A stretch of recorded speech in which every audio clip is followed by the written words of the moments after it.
일장 의심의 시작. 저는 확신합니다. 우리 며느리는 돈 때문에 왔어요. 23살 베트남 아가씨 응우옌 티린. 린이라 부릅니다. 52살 우리 아들한테 시집 온 이유? 사랑? 말도 안 되죠. 우리 아들 나이가 30살이나 많은데 뭐가 좋아서요? 우리 집이 좀 사는 집이거든요. 땅만 해도 몇 척이에요. 이 집도 마을에서 제일 큽니다. 그게 좋아서 온 것 뻔하죠. 우리 영수는 마을에서 제일 젊은 영농 후계자예요. 똑똑하고 성실하죠. 그런 아들이 이 애한테 속아 넘어간 겁니다. 증거요? 얼마든지 있죠. 처음 우리 집 왔을 때 눈이 휘둥그레지는 거 봤어요. 집 이곳저곳 둘러보면서 뭘 계산하는 것처럼 보이더라고요. 밤마다 핸드폰 보면서 울어요. 고향 남자친구 생각하는 것 뻔하죠. 방에는 큰돈 봉투를 숨겨뒀어요. 어디서 났는지도 모를 돈이요. 그런데 더 가관인 게 뭔지 아세요? 이 애가 부동산에 들락날락한다는 거예요. 마을 부동산 아저씨가 그러더라고요. 자꾸 집값 물어본대요. 우리 집 팔면 얼마나 되나 알아보는 거 아니겠어요? 한국말도 제대로 못해요. 아니, 안 배우려고 하는 거예요. 어차피 재산만 빼가면 그만이니까. 저는 알아요. 이 애는 우리 아들 이용해서 재산 빼가고 때 되면 도망갈 거예요. 인터넷에 그런 사례 천지잖아요. 베트남 며느리가 시댁 재산 빼돌리고 도망갔다는 거. 그래서 저는 증거를 모으기 시작했습니다. 이 나쁜 기집애를 고소하려고요. 제 얘기 좀 들어주세요. 정말 충격적인 일이 있었거든요. 저는 김순자입니다. 평범한 시골 할머니죠. 올해 73이에요. 남편은 벌써 10년 전에 세상을 떠났어요. 그 뒤로 저 혼자 아들 키우고 농사 짓고 땅도 조금씩 늘렸죠. 쉬운 삶은 아니었지만 그래도 우리 집은 마을에서 좀 사는 집이 됐어요. 우리 아들 영수는 제 자랑이었어요. 52살이지만 마을에서 제일 젊은 영농 후계자예요. 똑똑하고 성실해요. 젊은 사람들한테 농사 기술도 가르쳐주고 마을 사람들 다 인정하는 청년이에요. 그런데 문제가 하나 있었죠. 결혼이요. 영수가 농사만 하느라 만날 기회가 없었어요. 주변에서 중매도 몇 번 들어왔는데 다 안 됐죠. 나이가 문제였어요. 40 넘은 총각을 누가 좋아하겠어요. 그렇게 세월이 흘러 영수가 52살이 됐어요. 저는 속이 탔죠. 그러던 어느 날 마을 이장님이 국제결혼 얘기를 꺼냈어요. 영수 엄마 요즘은 베트남이나 필리핀에서 색시 데려오는 집 많아요. 영수도 한번 알아보지 그래요? 처음엔 절대 안 된다고 했어요. 외국 사람이랑 무슨 결혼을 해요? 말도 안 통하는데. 근데 영수가 생각이 다르더라고요. 어머니, 저 이대로 혼자 살 순 없잖아요. 한번 알아나 봅시다. 결국 저도 허락했어요. 뭐, 그래도 결혼은 해야지. 그래서 국제결혼 중개업체에 연락했죠. 비용이 2천만 원이 넘더라고요.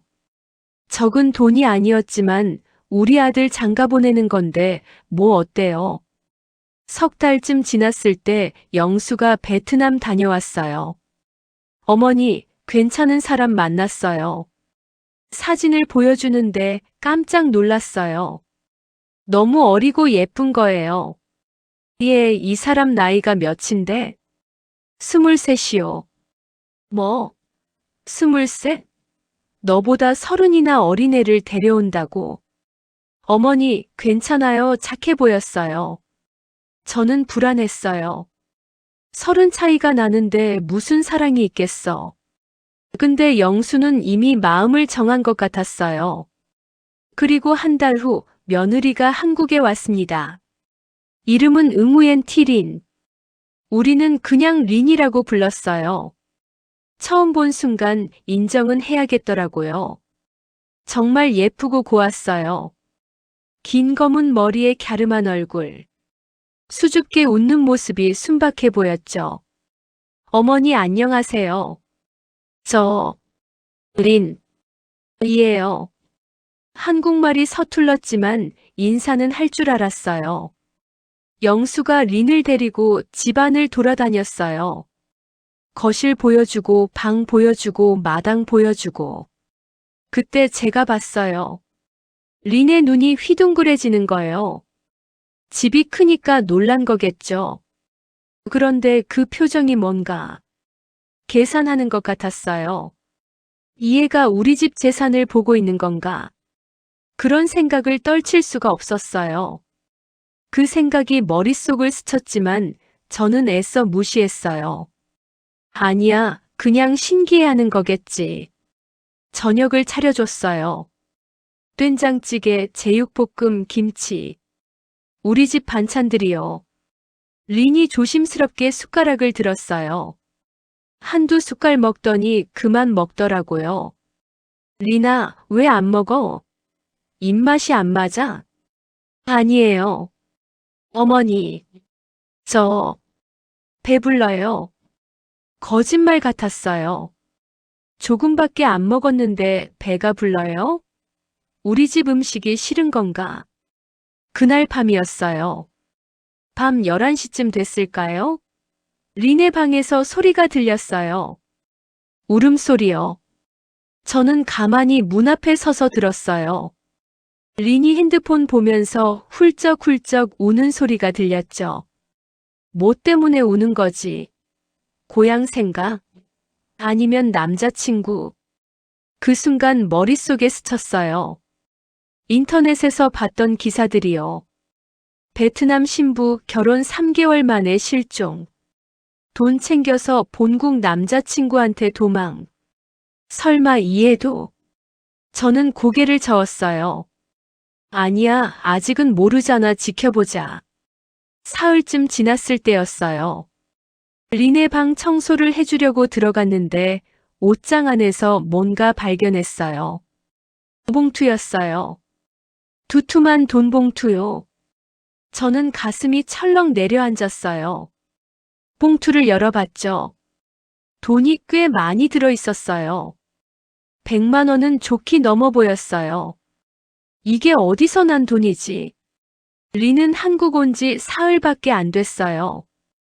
돈을 벌 시간도 없었죠. 그럼 베트남에서 가져온 건가요? 아니면 영수한테 받은 건가요? 도망갈 돈을 모으고 있는 건가? 저는 봉투를 다시 제자리에 놓았어요. 그리고 결심했죠. 이 애를 지켜봐야겠어. 뭔가 이상해. 그날 이후로 저는 린을 감시하기 시작했습니다. 밤마다 우는지, 낮에 뭐 하는지, 누구랑 통화하는지 다 지켜봤어요. 린은 매일 밤 핸드폰을 봤어요. 그리고 울었어요. 가끔 베트남어로 누군가랑 통화도 했죠. 한국말 공부는 하는 것 같긴 했어요. 공책에 뭔가 쓰고 있더라고요. 근데 실력이 늘지 않았어요. 어머니, 밥 먹어요. 어머니, 고맙습니다. 겨우 이 정도였어요. 일주일이 지나도 한 달이 지나도 늘지 않았어요. 안 배우려고 하는 거 아니야? 어차피 도망갈 거니까. 의심은 점점 커져갔습니다. 그리고 결정적인 사건이 있었어요. 한 달쯤 지났을 때 마을 부동산 아저씨가 저한테 귀띔을 했어요. 영수 엄마 베트남 며느리가 우리 부동산에 자꾸 오던데요.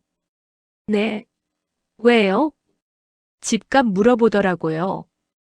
이 동네 집이 얼마 하냐고, 땅은 얼마 하냐고. 그 순간 제 머릿속이 하얗게 됐어요. 이 애가 우리 집 재산을 알아보고 다니는 거였어? 집에 돌아와서 린한테 물어봤어요. 리나, 너 부동산 갔었어? 네.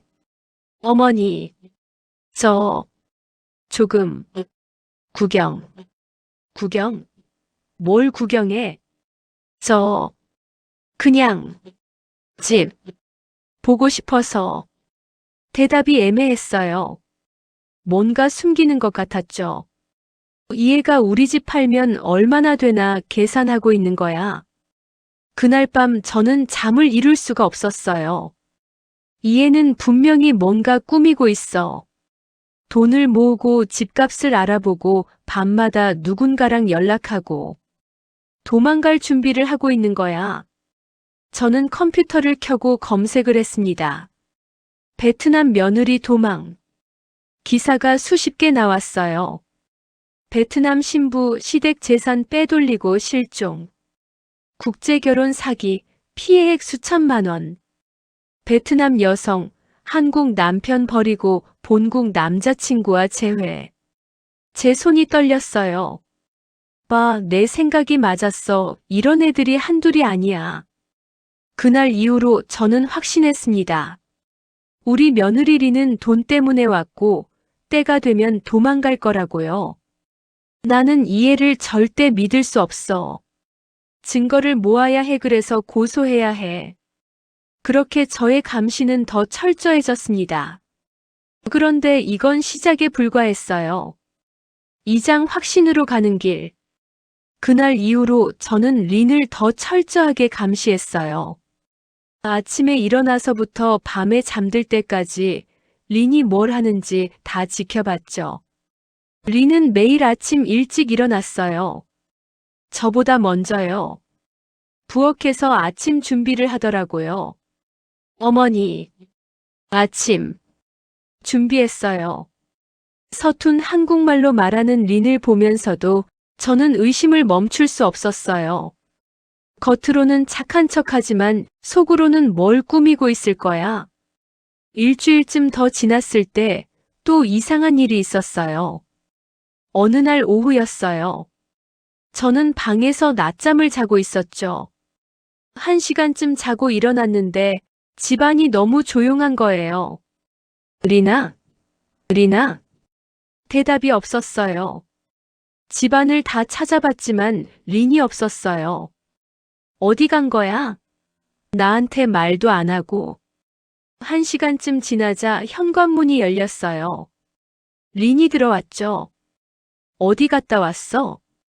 린이 깜짝 놀란 표정으로 저를 봤어요. 어머니, 저 은행 갔다 왔어요. 은행? 무슨 일로? 저 그냥 볼일 있어서. 대답이 또 애매했어요. 은행에 무슨 볼일이 있다는 거죠? 얘가 은행 계좌가 있나? 저는 그날 저녁 영수한테 물어봤어요. 영수야, 너 리니한테 돈 준 거 있어? 아니요, 어머니 왜요? 리니가 오늘 은행 갔다 왔다는데 무슨 일로 갔는지 모르겠어서. 영수가 고개를 갸웃했어요. 글쎄요, 제가 한번 물어볼게요. 하지만 영수도 린한테 물어봤지만 시원한 대답을 못 들었대요. 이 애가 뭘 숨기고 있어. 분명히 뭔가 있어. 그리고 며칠 후 결정적인 일이 터졌어요. 마을 슈퍼에 장 보러 갔다가 부동산 아저씨를 또 만났어요. 영수 엄마, 그 베트남 며느리 말이에요. 네. 오늘도 우리 부동산에 왔더라고요.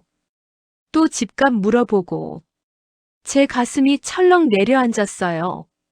뭐라고 물어봤는데요? 이 동네 집이 얼마 하냐고, 작은 집도 있냐고, 전세는 얼마냐고. 그것만 물어보더라고요.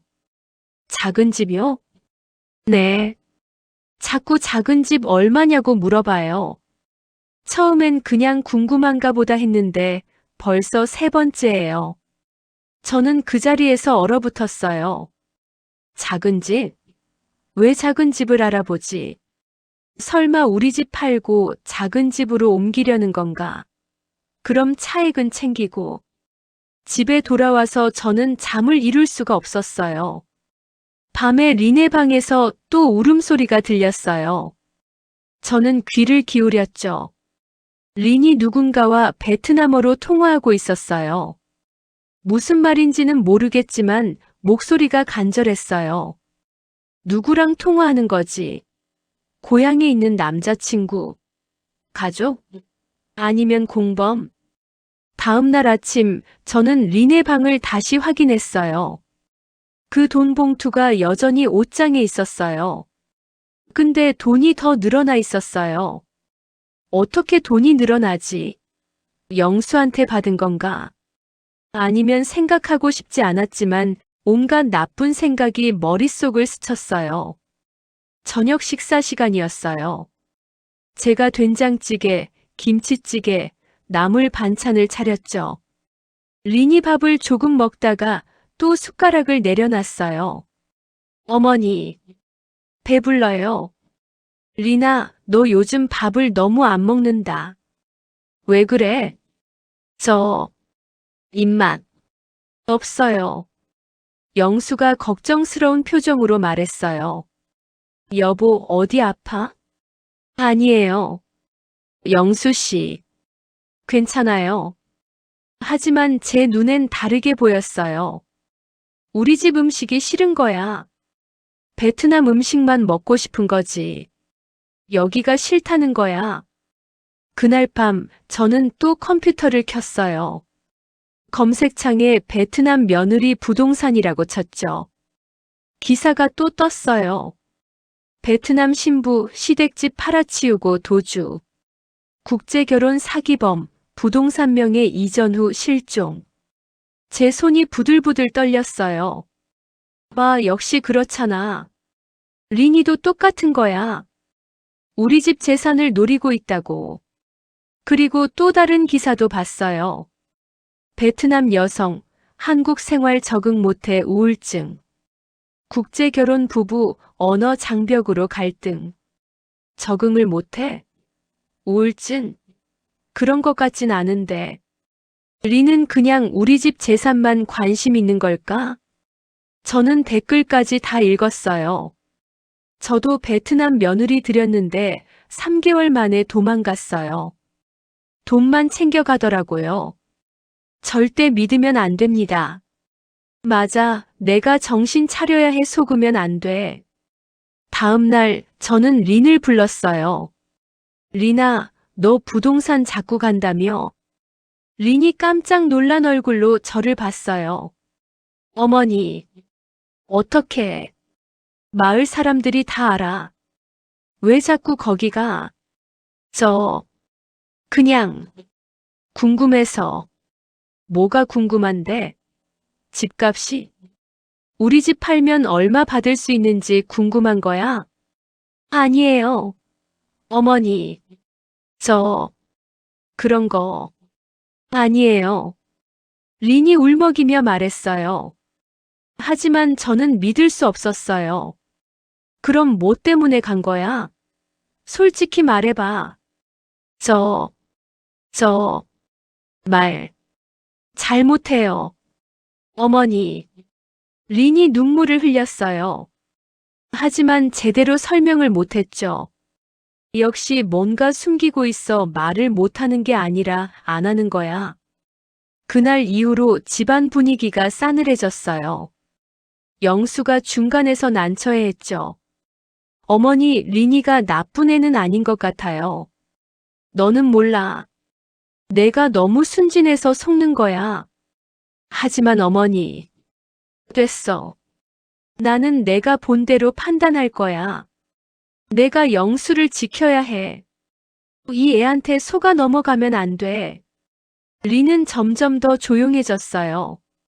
말수가 줄었고 방에만 있었어요. 한국말 공부도 하는 것 같았지만 여전히 실력은 늘지 않았어요. 어머니, 죄송해요. 어머니, 감사합니다. 겨우 이 정도였죠. 진짜 배우려고 하는 건가? 아니면 그냥 신용만 하는 건가? 어느 날 저녁 린이 공책을 들고 저한테 왔어요. 어머니, 이거 맞아요? 공책에는 한글이 삐뚤빼뚤 쓰여 있었어요. 안녕하세요. 감사합니다. 사랑해요. 응, 잘 썼네. 어머니, 저 열심히 공부할게요. 린의 눈이 간절했어요. 하지만 저는 마음을 열 수 없었어요. 지금은 착한 척하지만 속으론 다른 생각하고 있을 거야. 그리고 한 달이 더 지났어요. 저는 계속 증거를 모았어요. 린이 언제 나가는지, 누구랑 통화하는지, 뭘 하는지 다 메모했죠. 10월 15일 오후 2시 혼자 외출. 은행 다녀옴. 10월 18일 밤 11시 핸드폰 보며 울음. 누군가와 통화. 10월 21일 부동산 또 다녀옴. 부동산 아저씨 확인. 이 정도면 증거로 충분할 거야. 그러던 어느 날 밤이었어요. 린이 급하게 제 방으로 왔어요. 얼굴이 새하얗게 질려 있었죠. 어머니, 어머니, 왜 그래? 저, 엄마, 베트남, 엄마. 린이 핸드폰을 저한테 보여줬어요. 베트남어로 뭔가 쓰여 있었는데 저는 읽을 수가 없었죠. 무슨 말이야? 무슨 일인데? 엄마, 아파요. 병원, 가야 해요. 린이 울면서 말했어요. 어머니, 저, 베트남, 가야 해요. 엄마, 많이 아파요. 영수도 나왔어요. 어머니, 린이 엄마가 많이 아프신가 봐요. 그래서 린이가 잠깐 다녀와야 할 것 같아요. 제 머릿속이 복잡해졌어요. 베트남에 간다고? 혼자? 그 순간 번개처럼 생각이 스쳤어요. 이거야. 이 기회에 도망가려는 거야. 엄마가 아프다는 건 핑계고 그냥 도망가려는 거지. 안 돼. 네. 혼자 못 가. 절대. 린이 놀란 표정으로 저를 봤어요. 어머니. 왜요? 저, 엄마, 아파요. 나도 같이 간다. 네. 영수도 놀랐어요. 어머니, 왜요? 그냥, 나도 가야겠어. 혼자 보낼 수 없어. 가서 뭘 하는지 내 눈으로 직접 확인해야 해. 그리고 증거를 더 잡아야지. 린이 눈물을 흘리며 말했어요. 어머니, 괜찮아요. 저, 혼자 갈 수 있어요. 안 돼, 내가 같이 간다고. 제 목소리는 단호했어요. 이번 기회에 확실하게 증거를 잡아야 해. 리니가 베트남에서 뭘 하는지, 누구를 만나는지 다 봐야 해. 영수가 난처한 표정으로 말했어요. 어머니, 그럼 제가. 너는 여기서 농사 봐야지 내가 갈게. 하지만, 됐어. 결정했어. 나는 이 애를 놓칠 수 없어. 끝까지 지켜봐야 해. 그날 밤 저는 비행기표를 예약했어요. 베트남행 왕복 티켓 2장이요. 가서 다 확인하고 올 거야. 리니가 정말 우리 집 재산을 노리고 온 건지 아니면 정말 순진한 건지 이번에 확실하게 알아볼 거야. 린은 그날 밤 내내 울었어요. 저는 린의 방문 앞을 지나가며 들었죠. 베트남어로 중얼거리는 소리가 들렸어요. 끝까지 연기하며 도망갈 생각에 들떠 있겠지. 일주일 후 우리는 베트남으로 떠났습니다. 3장 베트남행과 충격. 인천공항은 사람들로 붐볐어요. 린은 작은 캐리어 하나만 들고 있었고 저도 간단하게 짐을 챙겼죠. 비행기 안에서 린은 계속 긴장한 표정으로 창밖만 바라보며 아무 말도 하지 않았습니다. 저는 린을 계속 관찰했어요. 표정을 봐. 뭔가 불안해하잖아. 역시 뭔가 숨기고 있는 게 분명해. 5시간쯤 지났을까요? 비행기가 호치민 공항에 도착했어요. 공항을 나서는 순간 후덥지근한 열기가 확 밀려왔습니다. 한국과는 완전히 다른 공기였죠. 어머니, 이쪽이에요. 린이 택시를 잡아 기사와 베트남어로 뭔가 얘기하더니 출발했어요. 차창 밖으로 보이는 풍경이 낯설었습니다. 오토바이가 수십 대씩 우르르 지나가고 낡은 건물들이 빼곡하게 들어서 있었죠. 생각보다 가난한 동네네. 이런 곳에서 살아온 거니? 1시간쯤 달렸을까요? 택시가 점점 외곽으로 들어가며 포장도로가 비포장으로 바뀌고 건물들도 점점 낮아졌습니다. 택시가 큰 길가에 섰어요. 어머니, 여기서 내려야 해요. 택시 안 들어가요. 그래. 저기 안쪽 길 좁아요. 조금 걸어야 해요. 린이 택시기사한테 돈을 내고 제 캐리어를 들었어요. 좁은 골목길로 접어들어서는 순간 코를 찌르는 냄새가 났습니다. 하수구 냄새, 쓰레기 냄새 때문에 코를 막을 수밖에 없었죠. 골목은 더 좁아졌고 바닥은 진흙투성이었어요. 비가 온 뒤인지 질척거렸죠. 양옆으로 낡은 집들이 다닥다닥 붙어 있었는데 함석 지붕과 판자 벽이 금방이라도 바람에 날아가 버릴 것 같았습니다. 이런 곳에서 사람이 살아? 린이 한 집 앞에 멈춰 섰어요. 어머니, 여기 우리 집이에요. 저는 말문이 막혔습니다. 폐자재들로 어설프게 지은 집이었어요. 판자집이라고 부르기도 민망할 정도로 낡은 나무 판자와 함석으로 대충 만든 집이었죠. 지붕은 군데군데 구멍이 뚫려 있었고 벽도 빈틈들이 많았습니다. 린이 문을 열었어요. 집 안으로 들어서는 순간 저는 숨이 막혔습니다. 바닥이 흙이었어요. 시멘트도 아니고 그냥 흙바닥이었죠. 후덥지근한 공기와 습기, 쾌쾌한 냄새가 코를 찔렀습니다. 방이라고 해봤자 작은 공간 2개뿐이었고 가구라곤 낡은 나무 침대 하나와 플라스틱 의자 몇 개가 전부였어요. 벽 틈새로 바람이 들어왔고 전기도 제대로 들어오지 않는지 깜빡거리는 전구 하나만 매달려 있었죠. 이런 곳에서 린이 자랐다고는 상상이 가질 않았습니다. 엄마, 엄마. 린이 안쪽 방으로 뛰어들어가며 소리쳤고 저도 따라 들어갔습니다. 더 작은 방에 여자 한 분이 누워 계셨어요. 린의 엄마였죠. 머리는 새하얗게 새었고 얼굴은 병색이 완연했습니다. 뼈만 앙상하게 남아서 이불 속에 파묻혀 있었죠. 엄마. 린이 엄마 손을 잡고 무릎을 꿇으며 울기 시작했어요. 린의 엄마가 힘겹게 눈을 떴고 딸을 보자 눈물이 주르륵 흘러내렸습니다. 베트남어로 뭔가 말하는데 저는 하나도 알아들을 수가 없었지만 보고 싶었다는 말인 것 같았어요. 린의 엄마가 마른 손으로 린의 머리를 쓰다듬으며 린을 끌어안으려고 애썼죠.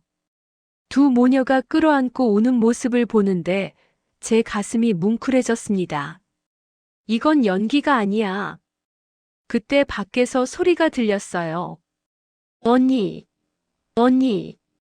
어린아이 2명이 뛰어들어왔는데 남자아이 하나, 여자아이 하나였습니다. 민, 후엔. 린이 동생들을 꽉 껴안았고 세 남매가 엉켜서 울었어요. 저는 문 앞에 서서 그 광경을 바라봤습니다. 동생들 발을 보니 신발이 너덜너덜했고 여자아이는 아예 맨발이었어요. 옷도 낡았고 얼굴도 여윈 게 제대로 먹지 못한 것 같았죠. 이렇게 어린아이들이 이런 곳에서 린이 동생들을 떼어놓고 저를 보더니 얼른 소개했습니다. 어머니, 이거 제 동생들이요.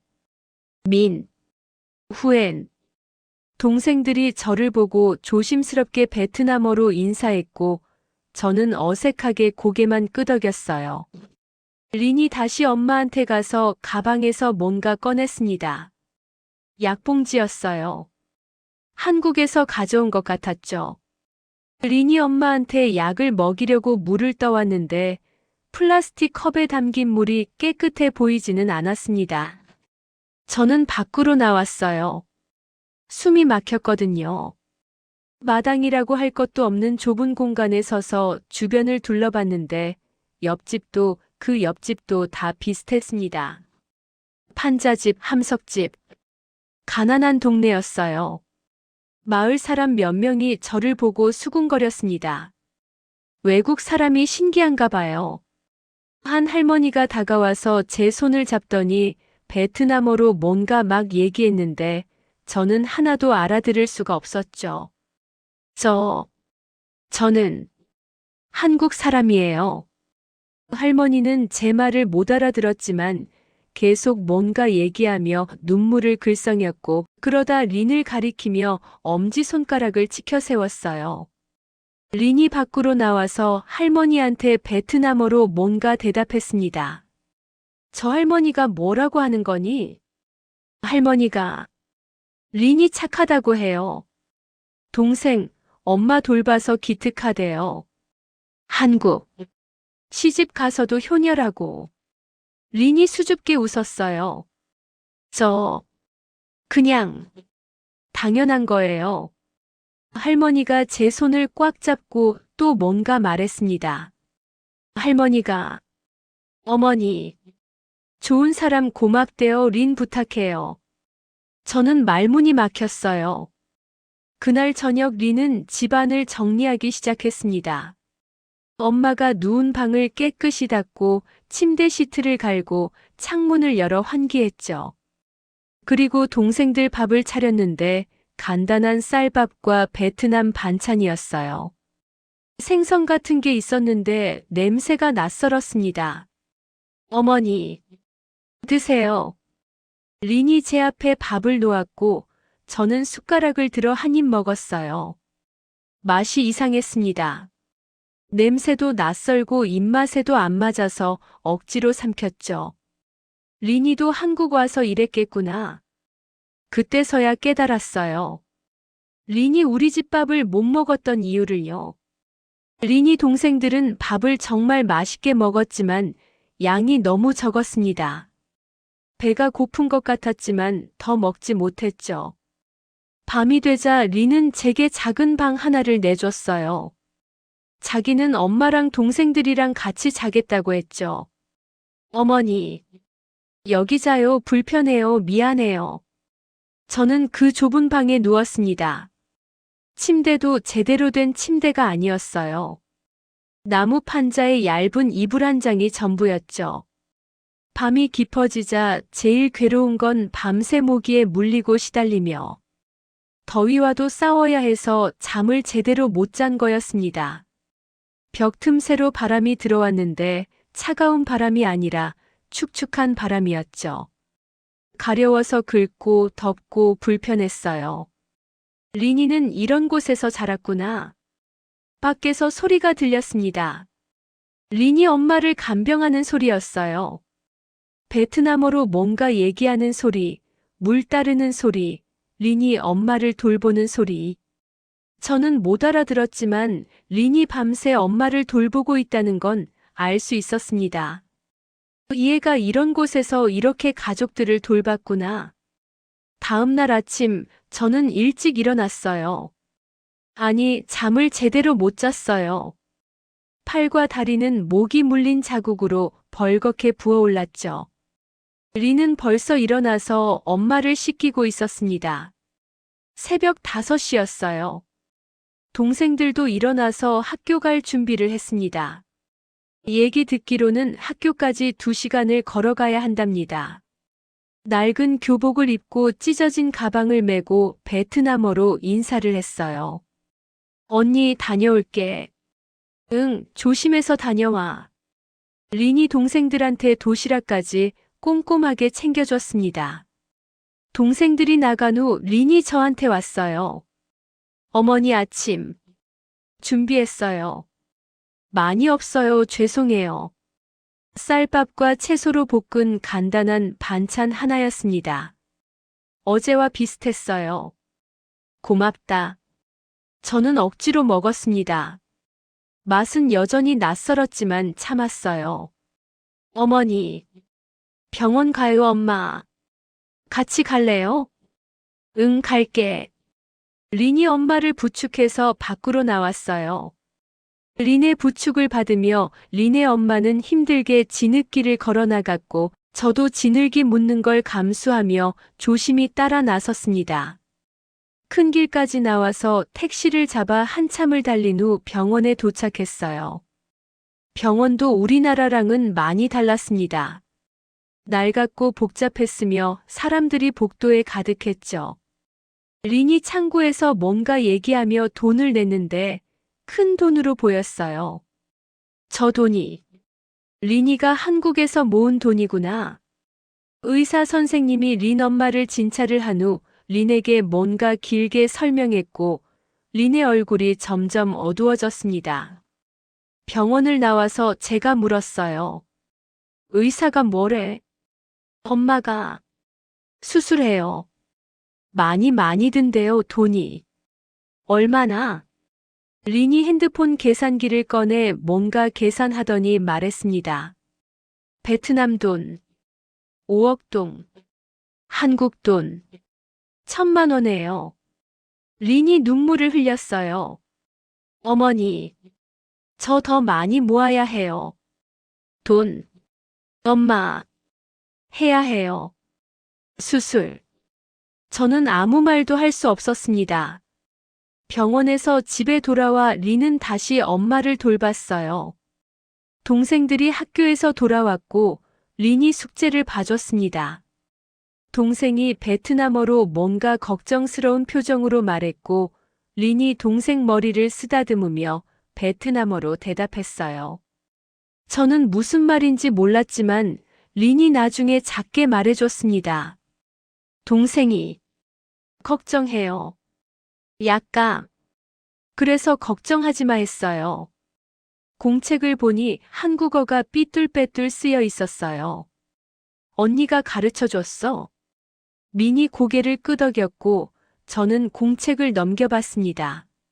안녕하세요. 감사합니다. 사랑해요. 린이가 한국말도 서툰데 동생들한테 가르쳐 줬구나. 그날 저녁 저는 린의 작은 방을 우연히 지나가다가 책상 위에 놓인 공책을 봤어요. 호기심에 펼쳐보자 제 손이 멈췄습니다. 공책에는 한국어로 이렇게 쓰여 있었어요. 엄마 집 얼마? 동생들 학교 가까워야. 작은 집 가족같이. 한국 엄마 데려오고 싶어. 동생들 공부 한국에서. 저는 그 자리에 주저앉았습니다. 린이가 부동산에서 알아본 이유가 이거였어. 우리 집을 팔려던 게 아니라 가족을 데려올 작은 집을 알아본 거였어. 제 눈에서 눈물이 흘러내렸어요. 내가 완전히 틀렸어. 사장 진실과 화해. 그날 밤 저는 뜬 눈으로 밤을 새웠습니다. 공책에 쓰인 린의 글씨가 자꾸만 눈앞에 아른거렸어요. 엄마 데려오고 싶어. 동생들 한국에서. 모기는 여전히 웽웽거렸지만 그런 건 중요하지 않았습니다. 제 마음속에는 린에 대한 미안함만 가득했어요. 다음 날 아침 린은 새벽부터 일어나 엄마를 돌보고 있었습니다. 린아, 네 어머니. 여기 근처에 큰 마트 있니? 네. 마트요? 어머니. 마트. 여기서 좀 멀어요. 괜찮아 같이 가자. 린은 엄마한테 말씀드리고 저와 함께 집을 나섰습니다. 우리는 택시를 타고 한참을 달려 마트에 도착했어요. 어머니. 뭐? 사실 거예요? 그냥 필요한 거 좀 사려고. 저는 고기 코너로 향해 소고기, 돼지고기, 닭고기를 카트에 담기 시작했어요. 어머니, 너무 많아요. 괜찮아, 더 담아. 생선, 야채, 과일, 쌀, 라면 박스. 카트가 가득 차도록 채웠습니다. 어머니, 이거, 나, 우리 집이에요? 린의 목소리가 떨렸어요. 그래, 너희 먹으라고. 린의 눈에 눈물이 고였습니다. 계산을 마치고 택시를 불러 짐을 실었어요. 큰 길에서 오토바이 2대를 불러 골목으로 들어가 집에 도착하자 동생들이 뛰어나왔습니다. 언니, 이게 뭐야? 먹을 것. 동생들 눈이 반짝반짝 빛났어요. 리나, 오늘 저녁은 내가 차릴게. 어머니, 괜찮으세요? 그래, 너는 엄마나 잘 돌봐. 저는 부엌으로 가서 고기를 굽고 생선을 찌고 야채를 볶았습니다. 집안 가득 음식 냄새가 퍼졌어요. 마을 할머니가 냄새를 맡고 찾아왔습니다. 리나, 할머니한테도 좀 드려. 이웃들한테도 나눠줘. 감사합니다. 어머니. 린이 눈물을 흘리며 고기와 반찬을 여러 그릇에 담아 이웃집에 돌렸어요. 저녁이 되어 식구들 상을 차렸습니다. 린의 엄마도 부축을 받아 나왔어요. 동생들이 밥상을 보고 입을 떡 벌렸습니다. 언니, 이거 다 우리가 먹어도 돼? 응, 오늘은 마음껏 먹어. 동생들이 정신없이 음식을 집어 먹었습니다. 여동생 후엔이는 울먹이며 말했어요. 맛있어. 언니, 고마워. 린도 울었어요. 저도 울었습니다. 린의 엄마가 제 손을 꽉 잡았고 린이 통역했습니다. 엄마가, 어머니 정말 좋은 분, 감사하다고. 그래요. 아니에요, 제가 죄송해요. 그날 밤 저는 린을 불렀습니다. 우리는 집 밖에 나와 앉았어요. 린아, 미안하다.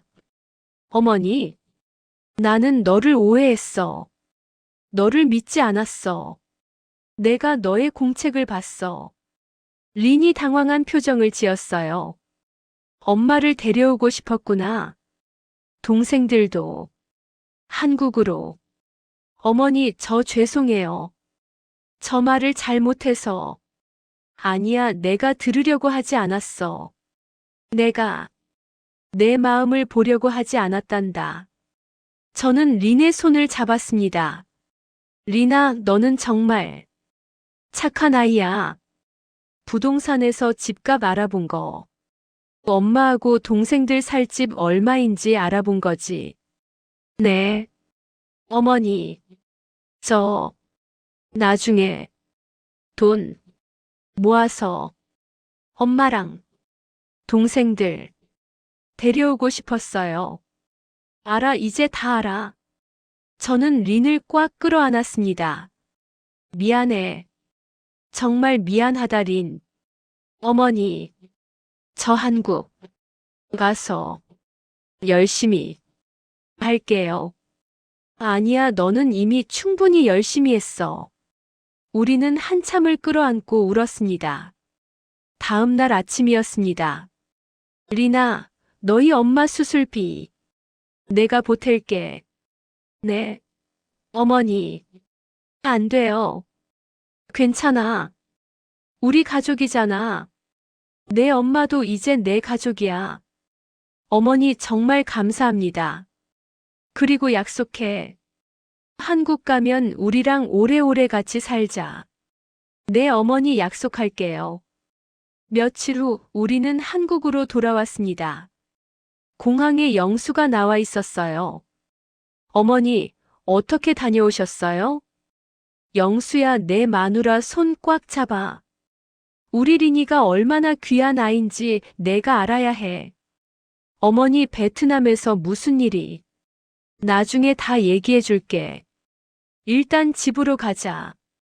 집에 도착해 저는 안방에서 돈 봉투를 꺼내 린한테 건넸습니다. 리나, 이거 내 엄마한테 보내 수술비에 보태라. 어머니, 그리고 내가 알아본 그 작은 집, 우리가 같이 알아보자. 내 가족 데려올 수 있게. 린이 저를 꽉 껴안았습니다. 어머니, 고마워요. 린과 포옹을 풀고 린의 눈을 똑바로 쳐다봤습니다. 리나, 이제부터 날 엄마라고 불러. 이젠 난 너의 한국 엄마야. 알았지? 엄마. 린이 떨리는 목소리로 불렀습니다. 네. 엄마. 그럴게요. 그래. 그래야. 내 딸이지. 우리는 다시 한번 끌어안고 울었습니다. 다음 날 저는 마을에 나갔습니다. 부동산 아저씨가 다가왔어요. 영수 엄마, 베트남 며느리가 집값 물어보던데. 아, 그거요? 우리 애가 원하는 대로 알아봐 주세요. 아, 작은 집 알아보고 계신 거예요? 네. 우리 며느리 가족들 살 집이요. 제가 좋은 데 알아볼게요. 마을 슈퍼 아줌마도 물었어요. 영수 엄마, 베트남 며느리 괜찮아요? 괜찮아요. 우리 며느리 정말 착하고 일도 잘해요. 알고 보니 정말 효녀더라고요. 집으로 돌아왔습니다. 린이 부엌에서 저녁을 준비하고 있었어요. 엄마, 저녁 준비했어요. 고마워, 우리 딸. 저는 린 옆에 앉았습니다. 리나, 한국말 공부 어때? 조금 어려워요. 근데 열심히 할게요. 엄마가 가르쳐 주니까 조금씩 나아지는 것 같아요. 그래, 천천히 하면 돼. 그러다 문득 베트남에서 봤던 린 엄마가 떠올랐어요. 그리고 리나, 내 베트남 엄마 수술 날짜 잡히면 엄마도 같이 갈게. 린의 눈에 눈물이 고였습니다. 제 손을 두 손으로 꽉 잡았어요. 엄마, 우리 딸이 가는데 엄마가 당연히 같이 가야지. 네. 엄마, 정말 감사해요. 그날 저녁 온 가족이 모여 밥을 먹으며 영수가 웃으면서 말했습니다. 어머니 베트남 다녀오시더니 완전히 달라지셨네요. 그래, 엄마가 많이 변했지? 린이 서툰 한국어로 물었습니다. 엄마 이거 맛있어요? 응, 맛있어. 우리 딸 손맛이 최고야. 린이 환하게 웃었습니다. 몇 달이 흘렀습니다. 린의 엄마 수술이 성공적으로 끝났고 저도 베트남에 가서 린과 함께 있어줬습니다.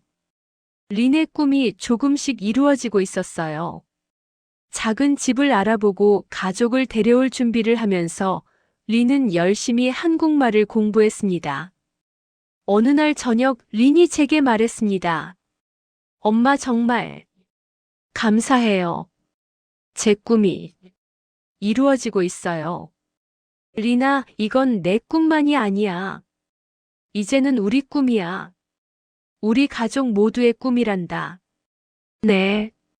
엄마, 정말 감사하고 사랑해요. 엄마도 우리 딸 사랑해. 저는 린을 처음에 의심했습니다.